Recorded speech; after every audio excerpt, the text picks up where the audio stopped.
So I just finished up with the 2024 movie.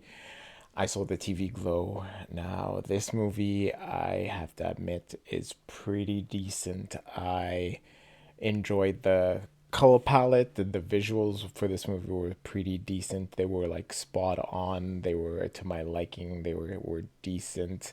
I didn't have any issues. The only thing I could complain about is really at the end, the color palette kind of fades off. But again, because of how the story is written, it does seem as if that's why it kind of fades off because of how the movie's supposed to end. And it kind of ties back to life and death in some way, you know. Early life, everything's bright, shiny, and then as you get older, everything kind of fades out, dies out, kind of thing. So it works. I enjoyed that. The concept was pretty decent also. So for this movie, I will have to admit, like, the actors do an excellent job. There's no problems there. How it plays is fairly smooth. It's decent. It's enjoyable. There's no issues there either.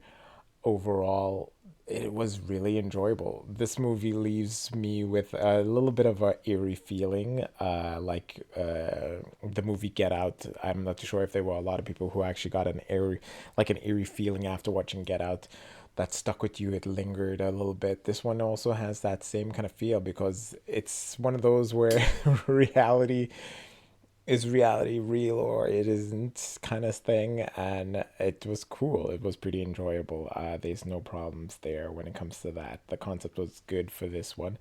The only drawback I would have to admit is that the end of the movie, when I saw the credits, I was a little ticked off and a little pissed because I can't believe they left me on a cliffhanger, but it relates to the movie itself on how the television show inside of the movie, you know, TVception, I guess.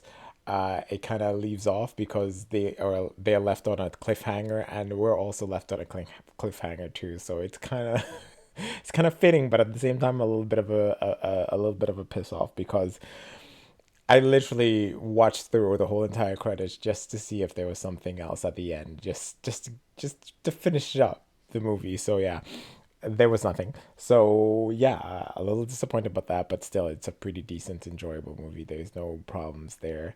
I will have to admit, it makes like the color palette and the visuals made me think of A Color Out of Space, which is another movie that I found that was excellent. The color palette there was perfect. The audio was perfect. The imagery was perfect.